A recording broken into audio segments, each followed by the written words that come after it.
વિદ્યાર્થી મિત્રો, ફરી વખત જનરલ નોલેજના ભાગ 5 શરૂ કરીને આવી રહ્યા છીએ અમે આપણે આ યુટ્યુબ ચેનલમાં કઈ વિદ્યા કેરિયર એકેડેમી. જો તમે સબસ્ક્રાઇબ ન કર્યું હોય તો આ ચેનલ સબસ્ક્રાઇબ કરી નાખજો. બરાબર, 4 ભાગ યુટ્યુબમાં મુકાઈ ગયા છે તો તમે વ્યવસ્થિત જોઈ લેજો. ઓકે, શરૂઆત કરીએ ભાગ 5.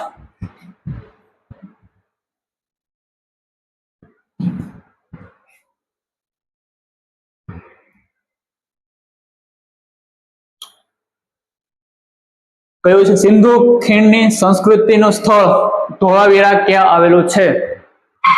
આપણે સિંધુ ખીણની સંસ્કૃતિના 2 સ્થળ વિશે બેઝિક માહિતી મેં તમને આપી દીધી છે. કયું? લોથલ અને રંગપુર. રંગપુર ભાગ 3 માં છે અને લોથલ ભાગ 2 માં છે. બરાબર, ત્યારબાદ એક નવા ટોપિક છે. કયું? ધોળાવીરા. કયું સ્થળ છે? સિંધુ ખીણની સંસ્કૃતિનું સ્થળ ધોળાવીરા ક્યાં આવેલું છે? બરાબર, તો આ ધોળાવીરા કઈ જગ્યાએ છે? કચ્છ જિલ્લાના ભચાઉ તાલુકાના ખદીર બેટ પાસે આ સ્થળ આવેલું છે. કઈ જગ્યાએ? કચ્છ જિલ્લાના ભચાઉ તાલુકાના ખદીર બેટ પાસે. ત્યાંના સ્થાનિક લોકોને ટીબા નામે ઓળખવામાં આવે છે. કોની વાત કરી છે? હવે ધોળાવીરા. આ એક સિંધુ ખીણ સંસ્કૃતિનું સ્થળ છે. બરાબર, આમ કહેવાય કે સિંધુ ખીણ સંસ્કૃતિનું સૌથી મોટું સ્થળ મળી આવેલું હતું. કઈ જગ્યાએ? કચ્છમાં. તો સ્થાનિક લોકો એના ટીંબા નામે ઓળખવામાં આવે છે. માનસ નદી તેની બાજુમાં આવેલી છે. કઈ નદી? માનસ નદી. તો એ કે આની શોધ કોને કરી હતી? તો શોધ તો ઘણા બધા વ્યક્તિઓ દ્વારા કરવામાં આવી હતી. તો વાત કરો તો કઈ જગ્યાએ આવ્યું છે? તો કચ્છ જિલ્લાના ભચાઉ તાલુકાના ખદીર બેટ પાસે. ખદીર બેટ પાસે. આના સ્થાનિક લોકોને કયા નામે ઓળખવામાં આવે છે? તો ટીબા નામે. સ્થાનિક લોકો ટીબા નામે ઓળખવામાં આવે છે.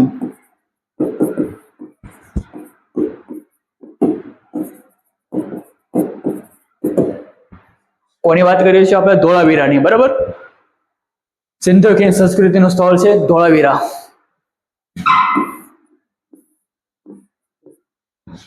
કઈ નદી પાસે છે? તો કે માનસ નદી આવશે. આ માનસ નદીના પાસે આ સ્થળ આવેલું છે. શોધ કોને કરી હતી? તો મેં તમને કીધું એમ, તો પહેલા તો 1967 માં જગતપતિ જોશી દ્વારા આ સ્થળની મુલાકાત કરવામાં આવી હતી. એટલે કઈ શોધ નહોતી, એટલે મુલાકાત કરી હતી. ત્યારબાદ પુરાતત્વવિદ ડોક્ટર સુમનબેન પંડ્યા દ્વારા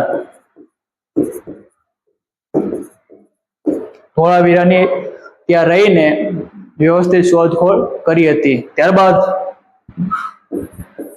1979 થી 1993 દરમિયાન રવિન્દ્રસિંહ બિષ્ટ દ્વારા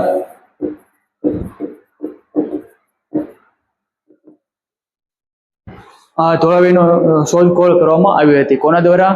રવિન્દ્રસિંહ બિષ્ટ દ્વારા. કઈ સાલમાં? તો કે આટલા સમયગાળા દરમિયાન 1979 થી 1993 દરમિયાન આ 3 વ્યક્તિઓ દ્વારા આની શોધખોળ કરવામાં આવી હતી. કઈ સાલમાં? તો કે 1967 માં જગતપતિ જોશી દ્વારા.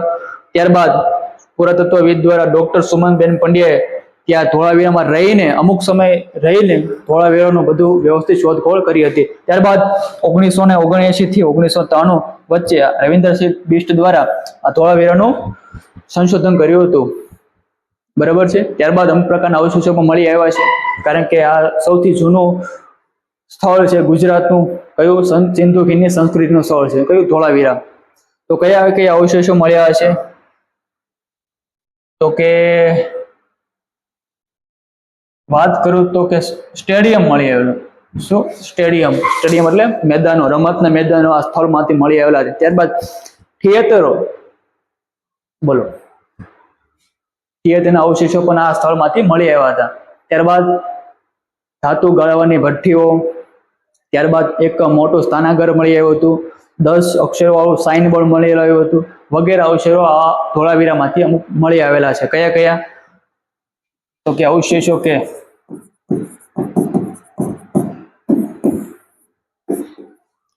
તો કયા કયા આવશે? એક તો મોટું સ્નાનાગર,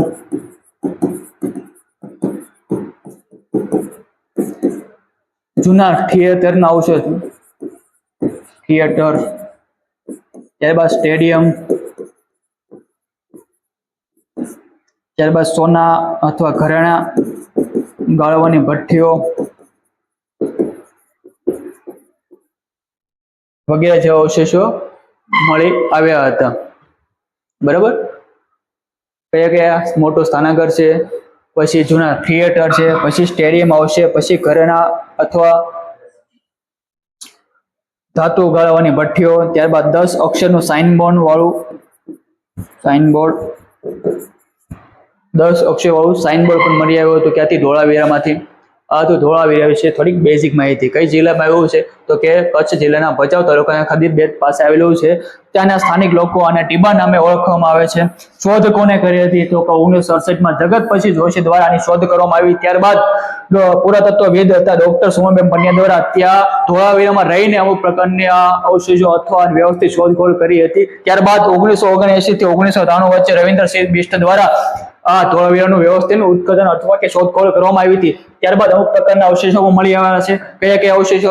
તો કે કયા આવશે? મોટું સ્નાનાગર, જૂના થિયેટર, સ્ટેડિયમ, ઘરેણા અથવા ધાતુ બનાવવાની ભઠ્ઠીઓ, 10 સાઇનબોર્ડ વાળો 10 અક્ષર વાળું સાઇનબોર્ડ પણ અહીંયાથી મળી આવેલું છે. ત્યાંથી ધોળાવીરામાંથી. અને કઈ નદી પાસે છે? તો કે માનસ નદી છે. માનસ અથવા તો મનહર નદી પણ કહી શકાય. બરાબર, આ હતું ધોળાવીરા. ચાલો આગળ. ઓકે, નળ સરોવર ક્યાં છે? તો કઈ જગ્યાએ આવશે? અમદાવાદ. કઈ જગ્યાએ? અમદાવાદ. પેલા કઈ જગ્યા હતું? સુરેન્દ્રનગર. એટલે કે ફરીને ગયું પણ જિલ્લો ફર્યો છે. બરાબર, પેલા જિલ્લાની સરહદમાં હતો, સુરેન્દ્રનગર જિલ્લાની સરહદમાં આવતું, હવે અમદાવાદ જિલ્લાની સરહદમાં આવે છે. ત્યારબાદ દેલસર સરોવર કઈ જગ્યાએ છે? તો કે ભુજમાં. ભુજ કઈ જગ્યાએ છે? તો કે કચ્છમાં. ત્યારબાદ રણમલ તળાવ કઈ જગ્યાએ છે? તો એ પણ ભુજમાં આવેલું છે. બરાબર, હવે ત્યારબાદ વસ્ત્રાપુર તળાવ કઈ જગ્યાએ છે? તો કઈ જગ્યા આવશે? વસ્ત્રાપુર તળાવ, અમદાવાદ. એનું નવું નામ શું? કે આ તળાવનું બીજું પણ નામ છે. કયું? તો કે નરસિંહ મહેતા તળાવ.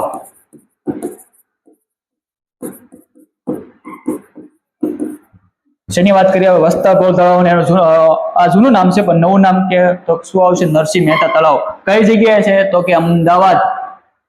બરાબર, ત્યારબાદ હમીરસ તળાવ કઈ જગ્યાએ છે? એ પણ ભુજમાં આવેલું છે. કઈ જગ્યાએ? ભુજ. ત્યારબાદ શસ્ત્રલિંગ તળાવ કઈ જગ્યાએ આવશે? પાટણ. અને ગંગા જળિયા તળાવ તો કઈ જગ્યાએ? ભાવનગર. કઈ જગ્યાએ? ભાવનગર. કયું તળાવ? ગંગા જળિયા તળાવ, ભાવનગર. જોઈ લીધું. નળ સરોવર કઈ જગ્યાએ? તો કે અમદાવાદ. પેલા કયા જિલ્લામાં આવતું? સુરેન્દ્રનગર, હવે અમદાવાદ. દેસલર તળાવ કઈ જગ્યાએ? ભુજ. કઈ જગ્યાએ? ભુજ કઈ જગ્યાએ છે? કચ્છ. રણમલ તળાવ કઈ જગ્યાએ? ભુજ. ભુજ પણ કઈ જગ્યાએ? કચ્છમાં જ તે. વસ્ત્રાપુર તળાવ અમદાવાદ. અમદાવાદમાં જ તે વસ્ત્રાપુર તળાવ આવેલું છે. વસ્ત્રાપુર તળાવનું બીજું નામ શું છે? તો કે નરસિંહ મહેતા તળાવ. હમીરસ તળાવ ભુજ આવેલું છે. શસ્ત્રલિંગ તળાવ પાટણ અને ગંગા જળિયા તળાવ ભાવનગર. આ હતા તળાવ વિશેની બેઝિક માહિતી. બરાબર, ત્યારબાદ આગળ વધીએ. ઓકે, પાછો એક કોમ્પ્યુટર પ્રશ્ન આવી ગયો છે. કમ્પ્યુટરની પ્રથમ પેઢીમાં કમ્પ્યુટરની ઝડપ જણાવો. તો કે કમ્પ્યુટરની પેઢી શું છે? તો કમ્પ્યુટરની કુલ 5 પેઢીઓ આવેલી છે. એમાંથી પ્રથમ પેઢીની વાત કરું તો કે આ પેઢીમાં અમુક કમ્પ્યુટરની ઝડપ કેટલી હતી? તો કેટલી આવશે? 333 માઇક્રો સેકન્ડ. કેટલી? 333 માઇક્રો સેકન્ડ. આ સેકન્ડ એની વાત કરીએ છીએ પ્રથમ પેઢીનો. બરાબર, તેનો સમયગાળો કેટલો છે? તો કે 1940 થી 1956 દરમિયાન. આ સમયગાળા દરમિયાન કમ્પ્યુટરની પ્રથમ પેઢી ગણવામાં આવે છે.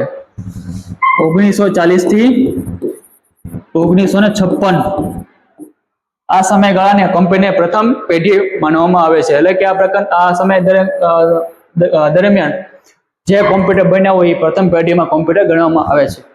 બરાબર, તો આ પ્રથમ પેઢીમાં કમ્પ્યુટરમાં એક પ્રકારના વેક્યુમ ટ્યુબનો ઉપયોગ થતો હતો. કયો? Vacuum tube. વેક્યુમ ટ્યુબનો ઉપયોગ થતો હતો. ત્યારબાદ સ્ટોરેજ ડિવાઇસ. સ્ટોરેજ એટલે કે એ સમયમાં કે મેમરી કાર્ડ તો હાર્ડ ડિસ્ક ને એવું કંઈ હતું નહીં, તો એ સ્ટોરેજ ડિવાઇસ માટે કયાનો ઉપયોગ થતો હતો? તો કયો? Magnetic drum. મેગ્નેટિક ડ્રમ, આનો ઉપયોગ સ્ટોરેજ ડિવાઇસ માટે થતો હતો, સ્ટોરેજ ડિવાઇસ માટે. કયો? Magnetic drum. ત્યારબાદ આની ચાલક પદ્ધતિ કઈ છે? તો કઈ આવશે? Batch operating system. ઓએસ એટલે શું? Operating system. તો કઈ ઓપરેટિંગ સિસ્ટમ વપરાતી? તો કે ઓએસ, તો કે બેચ ઓપરેટિંગ સિસ્ટમ.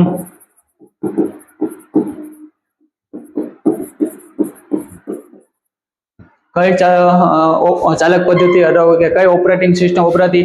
તો કે બેચ ઓપરેટિંગ સિસ્ટમ. આપણે કોની વાત કરીએ છીએ? તો કે 1940 થી 1956 દરમિયાન કમ્પ્યુટર પ્રથમ પેઢીની વાત કરીએ છીએ, બરોબર છે. એની ઝડપ તમે કહી દીધી, કઈ આવશે? 333 માઇક્રોસેકન્ડ એટલી ઝડપ હતી, બરોબર. તો કે ભાષા કઈ હતી?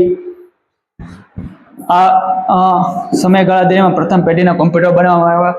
આ પેઢીમાં જે ડિવાઇસ બનાવવામાં આવ્યા હતા એની ભાષા કઈ હતી? તો કઈ આવશે? Machine language. તો મશીન લેંગ્વેજ કઈ છે? આપણે વાત કરી લીધી. કઈ આવશે? બાઇનરી અંક. બાઇનરી અંક આ પ્રકારની મશીન ભાષા છે. આ બાઇનરી અંક વિશે આપણે ભાગ 4 માં બેઝિક માહિતી મેં તમને આપી છે, બરાબર. બાઇનરી લેંગ્વેજ એક પ્રકારની મશીન ભાષા છે. એમાં કેટલા અંકોનો ઉપયોગ થાય છે? તો કે 2 અંકોનો ઉપયોગ થાય છે. કયા કયા? તો કે 0 અને 1, બરાબર. આ 2 અંકોનો મદદથી આખી ભાષા બનાવવામાં આવી છે. કઈની વાત કરીએ છીએ? બાઇનરી, બરાબર. તો પ્રથમ પેઢીના કમ્પ્યુટર ઉપયોગમાં શેનામાં લેવા હતા? તો કે પર્સનલ માટે ઉપયોગમાં લેવામાં આવતા નહોતા. એક વૈજ્ઞાનિક હેતુ માટે આ ડિવાઇસ બનાવવામાં આવતા હતા, બરાબર. કયા ડિવાઇસની વાત કરીએ છીએ? તો કે પ્રથમ પેઢીના ડિવાઇસની વાત કરીએ છીએ. તો ઉપયોગ શેના માટે આવતા? તો વૈજ્ઞાનિક હેતુ માટે, બરાબર.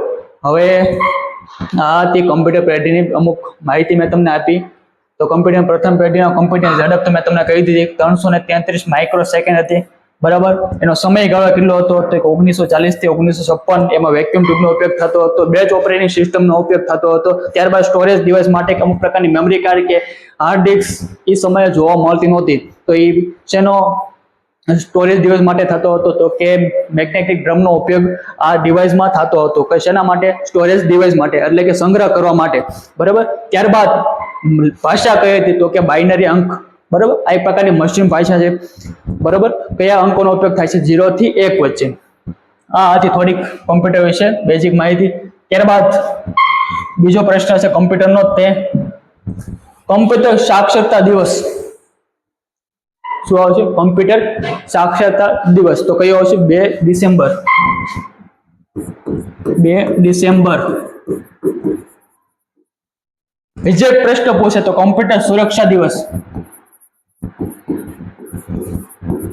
સુરક્ષા દિવસ તો કયો આવશે? 30 નવેમ્બર. 30 નવેમ્બર. બે પ્રશ્ન અલગ અલગ છે. કમ્પ્યુટર સાક્ષરતા દિવસ પૂછે તો કયો? 2 ડિસેમ્બર. અને કમ્પ્યુટર સુરક્ષા દિવસ તો કે 30 નવેમ્બર. બંને પ્રશ્ન અલગ અલગ છે. ત્યારબાદ ભારતમાં પ્રથમ કમ્પ્યુટરની સ્થાપના ક્યાં થઈ હતી?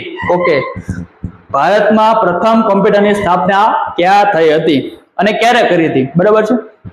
તો કે આવશે 16 ઓગસ્ટ. ક્યારે? 16 ઓગસ્ટ 1986 માં. કઈ જગ્યાએ? બેંગ્લોરમાં મુખ્ય પોસ્ટ ઓફિસમાં કમ્પ્યુટરની સ્થાપના થઈ હતી. કઈ જગ્યાએ? બેંગ્લોર ખાતે પોસ્ટ ઓફિસ, પણ મુખ્ય પોસ્ટ ઓફિસ, બરાબર. એમાં કંપનીની સ્થાપના થઈ હતી. ક્યારે થઈ હતી? 16 ઓગસ્ટ 1986 માં. 16 ઓગસ્ટ 1986 એની સ્થાપના કરવામાં આવી હતી. પણ કઈ જગ્યાએ? જગ્યા પૂછે તો કઈ જગ્યાએ? બેંગ્લોર ખાતે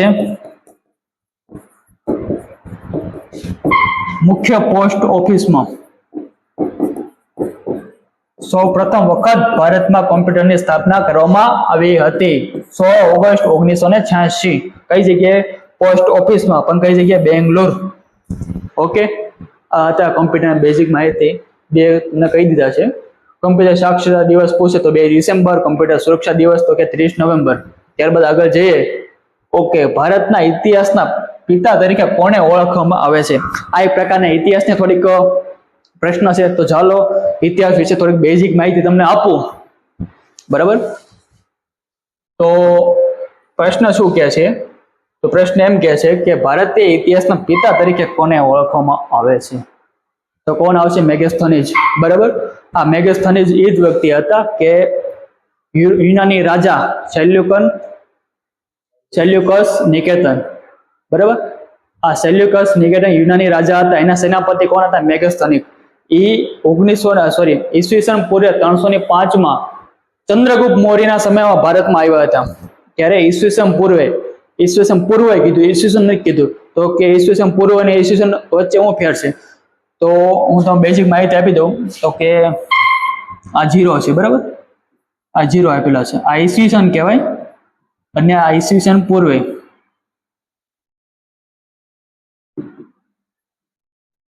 જો વાત કરું અહીંયાથી 100, 200, 300, અહીંયા 100, 200 ને 300.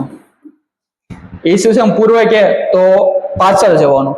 100 આવશે, 200, 300 એવી રીતના આવશે. અને ઈસવીસન કે તો 100 વર્ષ, 200 વર્ષ. બરાબર. ઈસવીસન પૂર્વે ઊંધું આવે છે અને ઈસવીસન આમ લાઈનમાં આવે છે. બરાબર. આ હતી ઈસવીસન અને ઈસવીસન પૂર્વે વિશે બેઝિક માહિતી.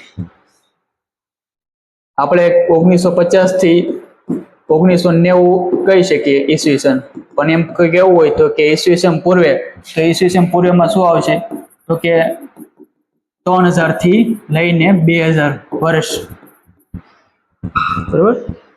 આવી રીતના આવશે.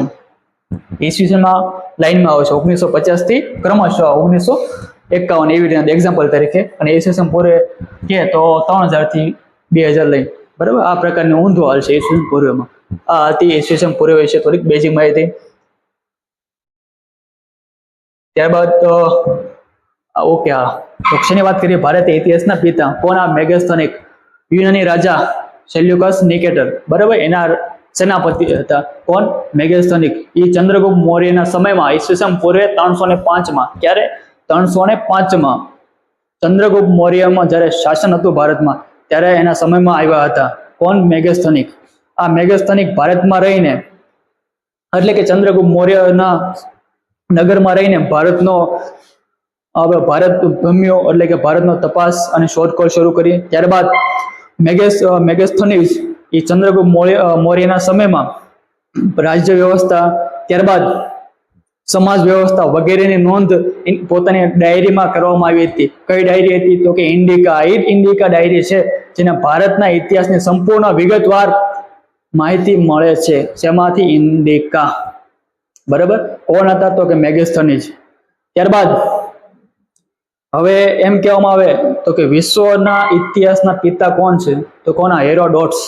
કોણ? હેરોડોટ્સ. બરાબર. તો પહેલા એમ થાય કે ઇતિહાસ શબ્દ શું છે? તો કે ઇતિહાસ શબ્દ 3 સંસ્કૃત શબ્દમાંથી ઉતર્યા છે. ઉપરથી ઉતરી આવેલો છે. બરાબર. ઇંગ્લિશમાં વાત કરો તો કે ઇંગ્લિશમાં હિસ્ટ્રી,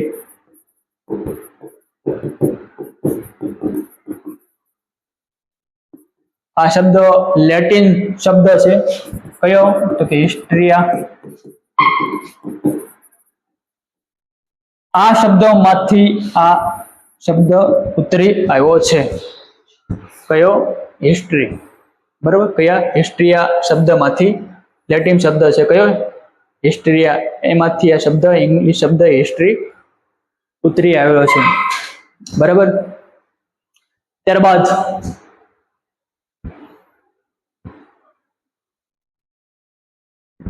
જેની વાત કરીએ છીએ આપણે ઇતિહાસના પિતાની. ઇતિહાસ વિશે બેઝિક માહિતી તમને કહું છું તો કે ઇતિહાસ શબ્દ સંસ્કૃત શબ્દ 3 સંસ્કૃત શબ્દમાંથી ઉતરી આવેલા છે. બરાબર. ત્યારબાદ ઇંગ્લિશ શબ્દ હિસ્ટ્રી કે તો હિસ્ટ્રી, લેટિન શબ્દ હિસ્ટ્રિયા ઉપરથી આ હિસ્ટ્રી શબ્દનો શબ્દ ઉતરી આવ્યો છે. એનો જો આનો અર્થ કહો તો શું આવશે? ઘટિત થયેલા તથ્યો. ઘટિત થયેલા તથ્યો એનો અર્થ થાય છે. લેટિન શબ્દનો હિસ્ટ્રિયાનો અર્થ શું થાય? ઘટિત થયેલા તથ્યો. બરાબર. આ હતી ઇતિહાસની થોડી બેઝિક માહિતી. હવે એમ કહું કે ભારતીય ઇતિહાસના પિતા કોને ઓળખવામાં આવે છે? તો કોણ આવશે? મેગસ્થનીજ, બરાબર, મેગસ્થનીજ, બરાબર, એને ભારતના ઇતિહાસના પિતા ગણવામાં આવે છે. તો યુનાની રાજા કોણ હતા? યુનાની રાજા સેલ્યુકસ નિકેટર, સેલ્યુકસ નિકેટર, બરાબર. એના સેનાપતિ કોણ હતા? તો કે મેગસ્થનીજ, બરાબર. કોણ હતા? મેગસ્થનીજ. યુનાની રાજા સેલ્યુકસ નિકેટરના સેનાપતિ કોણ હતા? મેગસ્થનીક. આ મેગસ્થનીક ઈસવીસન પૂર્વે 305 કોના સમયમાં આવ્યા હતા? તો કે ચંદ્રગુપ્ત મૌર્યના સમયમાં ભારતમાં આવ્યા હતા. કોના સમયમાં? ચંદ્રગુપ્ત મૌર્યના સમયમાં ભારતમાં આવ્યા હતા. અને આ મેગસ્થનીક ભારતમાં રહીને ભારત આખું જોયું. ત્યારબાદ ચંદ્રગુપ્ત મૌર્યના નગરમાં વ્યવસ્થા આખી જોઈ, તો કે સમાજ વ્યવસ્થા કઈ છે, રાજ્ય વ્યવસ્થા કઈ છે, એનું વર્ણન પોતાની બુકમાં કર્યું. કઈ બુકમાં? તો કે ઇન્ડિકા નામની બુકમાં, બરાબર. કઈ બુકમાં? ઇન્ડિકા નામની બુકમાં. આ ઇન્ડિકા એ નામનું પુસ્તક છે જેમાંથી ભારતનો ઇતિહાસનો વ્યવસ્થિત રીતે અભ્યાસ કરી શકાય. એટલે સંપૂર્ણ ઇતિહાસ ભારતનો આ બુકમાં જોવા મળે છે. કઈ? ઇન્ડિકા. ત્યારબાદ આગળ જઈએ તો આથી વિશ્વના ઇતિહાસના પિતા કોને કહેવાય? તો હેરોડોટ્સ. કોણ આવશે? હેરોડોટ્સ. વિશ્વ ઇતિહાસના પિતા કોણ આવશે? હેરોડોટ્સ, બરાબર. આ વિશ્વના અને આ ભારતીય ઇતિહાસના પિતા મેગસ્થનીજ. આથી થોડી બેઝિક માહિતી ઇતિહાસ વિશે, બરાબર. તો એમ કહેવાય કે ભારતીય ઇતિહાસના પિતા તરીકે કોને ઓળખવામાં આવે? મેગસ્થનીજ, બરાબર.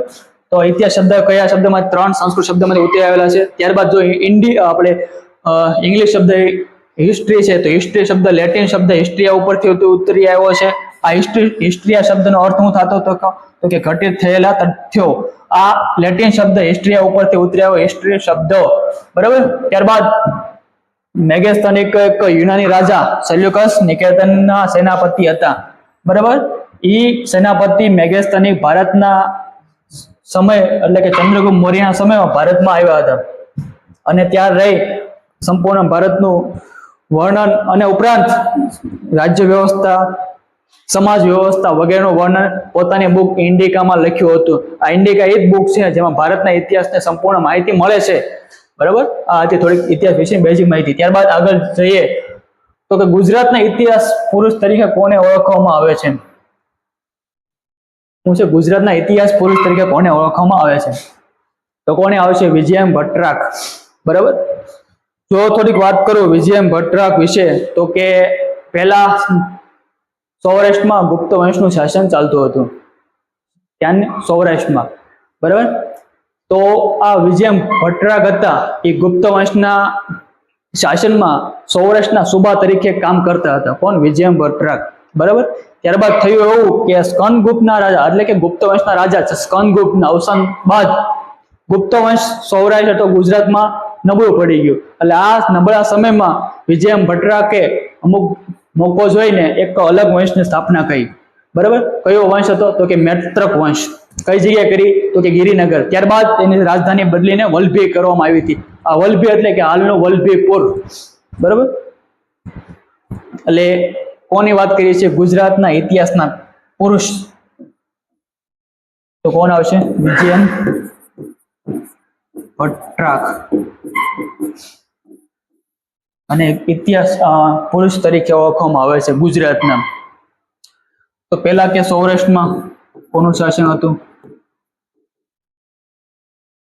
ગુપ્ત વંશનું શાસન હતું, બરાબર. આ ગુપ્ત વંશમાં વિજયમ ભટ્ટરાક સેનાપતિ હતા, સૌરાષ્ટ્રના સેનાપતિ હતા, એટલે કે સુબા હતા, સુબા તરીકે કામ કરતા હતા. કઈ જગ્યાએ? સૌરાષ્ટ્રમાં. કઈ જગ્યાએ? તો કે સૌરાષ્ટ્રમાં. ત્યારબાદ ગુપ્ત વંશના રાજા સ્કંદગુપ્ત અવસાન બાદ આ ગુપ્ત વંશ નબળું પડી ગયું. કયું? ગુપ્ત વંશ નબળું પડી ગયું. નબળું પડતા વિજય ભટ્ટરાકે એક ગુપ્ત વંશમાંથી અલગ થઈને એક નવા વંશની સ્થાપના કરી. તો કયો આવશે? તો કે મૈત્રક વંશ. મૈત્રક વંશ કોને કરી હતી સ્થાપના? તો કે વિજય ભટ્ટરાકે. બરાબર. પહેલા રાજધાની કઈ હતી? તો કે પહેલા રાજધાની કઈ હતી? તો કે ગિરિનગર. ગિરિનગર. ત્યારબાદ રાજધાની વલભી કરવામાં આવી હતી. વલભી એટલે ઇઝ વલભી, કે આજ એટલે કે વર્તમાનનું વલભીપુર. બરાબર, હાલનું વલભીપુર. ઓકે, આ મૈત્રક વંશમાં વલભી વિદ્યાપીઠની સ્થાપના થઈ હતી. કયા વંશમાં? મૈત્રક વંશમાં. તે પહેલા રાજધાની કઈ હતી? ગિરિનગર. ત્યારબાદ વિજય ભટ્ટરાક દ્વારા આની રાજધાની ફેરવીને વલભી કરી હતી. એ વલભી એટલે કે હાલનું વલભીપુર. અંગ્રેજોના સમયમાં વલભીપુરને વડા નામે ઓળખવામાં આવતા. કયા નામે? અંગ્રેજો વલભીપુરને વડા નામે ઓળખવામાં આવતા. એટલે કે વલભીપુરને વડા તરીકે અંગ્રેજો ઓળખતા હતા. બરાબર. આ થોડીક ગુજરાતના ઇતિહાસ પુરુષની થોડીક બેઝિક માહિતી. કોણ હતા? તો કે વિજય ભટ્ટરાક. તો કોણ આવશે? વિજય ભટ્ટરાક. ઓકે.